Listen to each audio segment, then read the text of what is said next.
Anytime you can get Colin Oliver activated on passing situations, that's a great thing. We felt like we had a pretty good idea of when they got in certain situations that they wanted to throw it, they wanted to get away from the run game. So we were able to activate Colin more or activate Xavier off the other side. And then once we got to third down, we could get our 4 best pass rushers out there.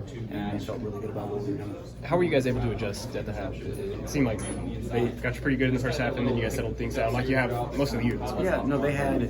There's so much fight in our locker room. There's so much fight with our players. That's one of the best things about it. And what we did wasn't anything major schematic. Like I said, we had one adjustment to empty that we wanted to do to make sure we were protecting the middle of the field. But other than that, the first touchdown they got was in empty. Okay, good job, good call from you. We had an answer, knew exactly what we wanted to do. The second one, they hit us on a 3rd and 4. And then they kept moving the football, and then they got us into a reverse throwback pass, and we were in man pressure. Good call. Hey, we have to play this better, but it wasn't anything where we looked at it and said, dang, we need to change everything. It was calm down, make your plays, and we walked in the locker room and we saw them. They all looked at it and came off the field like, we're fine, coach, we're good. I'm like, okay, well, let's do this and this and this, make sure we shore this up. Everyone good? All right, then I went back to the press box and got a water. I don't know what Nick Martin runs in the 40, but it seems like fast. Yeah, whenever he wants to get to the quarterback on a kind of delayed list, he's there. What does not only his instincts do, but that speed, what can that do for him? That speed makes it really fun. That's called our sniper technique. So he's not rushing until he's rushing. And having a guy like that, it makes life pretty fun the way he plays the game. And 2 linebackers lead you guys in sacks with CO and Nick there.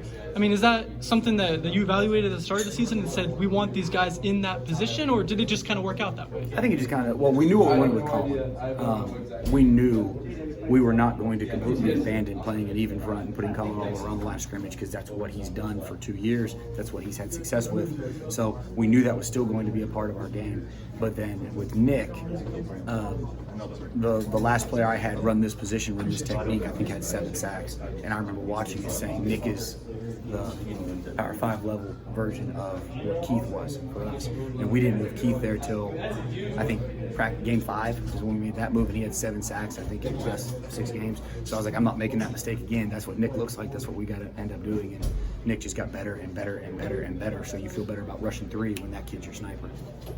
On Trey's interception, was he playing that just the way he was supposed to, or did he bait him a little bit? He played it perfect.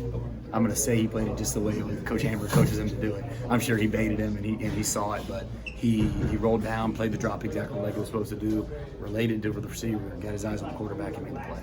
Bryan, how important was that play for your defense? Because at that point, you guys are down 14, about to be half. Like, it easily could have went sideways like it did last week. How important was what Trey did to set up the offense for this game? I think it goes back to, it just shows how much fight it is in this room, in this locker room, how much fight our team has. And Trey doing that showed everybody, hey, someone's going to step up and make a play. I'm going to do it. We're going to go fight. We're fine. Let's go get it. We're going to win this football game. And I think that was the mentality. The second that happened, you could hear the offensive coaches, how jacked up they were. They're all fired up. You see our whole defense celebrating. We get in the locker room and you're just like, okay, cool, we're good.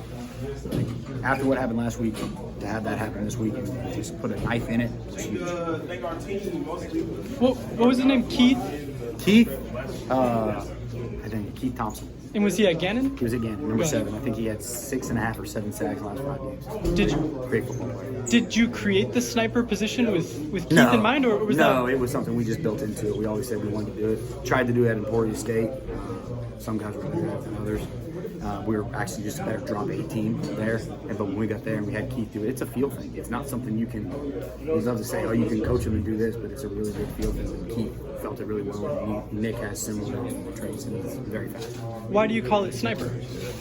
He's the last line of defense in the pass rush. He doesn't have an area to go. He's just the one that's got to pick it up from the quarterback because we want our D-line to win. So our D-line goes, they have their rules, they execute, and then he just kind of boom. Do you feel like you're satisfied with the way the pressure has been getting to the quarterback?